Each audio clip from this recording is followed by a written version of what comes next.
بسم اللہ الرحمن الرحیم۔ دیوالی کے موقع پر سے کہ پڑوسی اگر مسلم ہے وہ کچھ گفٹ دے رہا تو کیا قبول کرنا چاہیے؟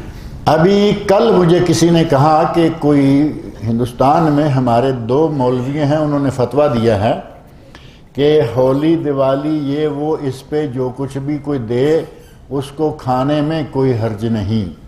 میں نے کہا کہ یا تو مولویوں کا دماغ چل گیا ہے یا کوئی اور بات ہے، ورنہ یہ فتویٰ کوئی کیسے دے گا؟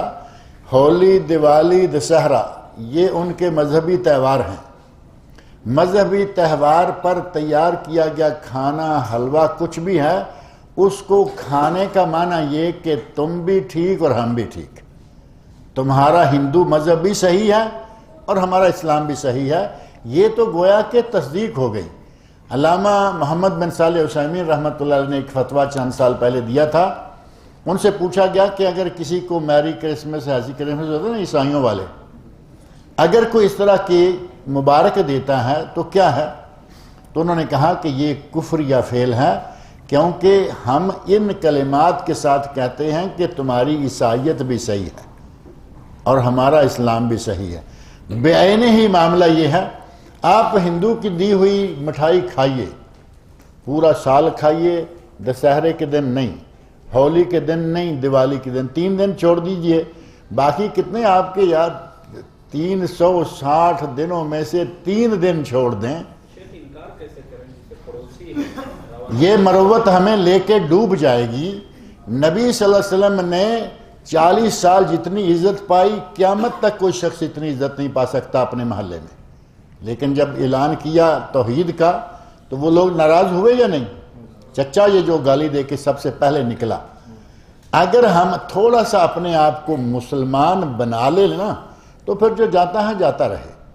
ہمارے ایک شاعر نے کہا ہے توحید تو یہ ہے کہ خدا حشر میں کہہ دے، اب ذرا لفظوں پہ غور کرنا، توحید تو یہ ہے کہ خدا حشر میں کہہ دے میرا بندہ 2 عالم سے خفا میرے لیے ہے۔ 2 عالم چھوٹتے ہیں تو چھوٹ جائیں لیکن اللہ نہ چھوٹے۔ ہمارے یہاں مروت نام کی یہ بہت جو بھائی صاحب کہہ رہے ہیں نا، مروت اسی کو کہتے ہیں کہ یار کیا اس کا دل توڑ دیں ہم، کیا یہ کر دیں۔ اگر اس طرح کرتے جائیں گے تو کل کو آپ کو تھوڑا سا اور پڑوسی اور بھی کچھ لا کے دے دے گا۔ جو دیکھیں جتنا گندا ماحول مکے کا تھا اس وقت، اتنا ہندوستان کا شاید آج بھی نہ ہوگا۔ بیت اللہ شریف کے اندر 360 بت پڑے ہوئے تھے، اس سے زیادہ کہیں کوئی ہندوستان میں ہوں گے؟ کسی ایک جگہ سارے اکٹھے نہیں ہوں گے نا۔ اتنے گندے ماحول میں نبی اکرم صلی اللہ علیہ وسلم نے توحید پھیلائی، ماریں کھائیں، گالیاں سنیں، طرح طرح کے الزامات سہے، پاگل تک کہا گیا۔ ہمیں مثال کے طور پہ کوئی ہندو ہے یا کوئی بھی ہے، وہ کوئی چیز ہمیں گفٹ دیتا ہے، ہم نہیں لیتے تو کیا کرے گا؟ وہ پاگل کہے گا، مارے گا، سارا کچھ ہمارے نبی کے ساتھ کیا گیا۔ لہذا اتنا اپنے آپ کو کمزور نہ سمجھیں۔ اسلام ایک قوت انسان کو دیتا ہے، اس قوت کو کام میں لائیں۔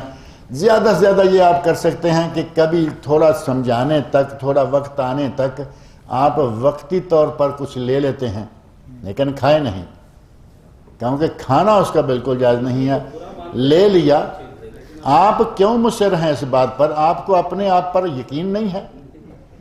اپنے آپ پر اعتماد کیجئے کہ ہم مسلمان ہیں، اور ایک مسلمان دنیا میں جہاں بھی رہے گا اسے مشکلات آئیں گی اور ان مشکلات کے اوپر سے گزرنا مسلمان کی ذمہ داری۔ اگر یہی اتنا کر لیا ہم نے کہ ہم ہندو معاشرے میں رہتے ہیں، پھر میں وہ دوسرا علاج بتاتا ہوں کہ کوئی ضروری تو نہیں ہے کہ ہندو معاشرے میں رہیں، آپ کہیں ادھر ادھر آ جائیے جن علاقوں میں مسلمان زیادہ ہیں، آپ اس محلے کو چھوڑ دیجئے نا جہاں آپ کو اتنا پابند ہو کے رہنا پڑ رہا ہے۔ ارض اللہ ہے واسعہ، اللہ نے کہا اللہ کی زمین کھلی ہے، اور آپ لوگوں کی مجبوری یہ ہے کہ آپ پیدا اس ملک میں ہوئے، ورنہ کافروں کے ملک میں رہنا ہی جائز نہیں ہے۔ اب یہ الگ سے ایک مسئلہ ہے، آپ صرف مٹھائی نہیں چھوڑ رہے، ہم ملک چھڑا رہے ہیں۔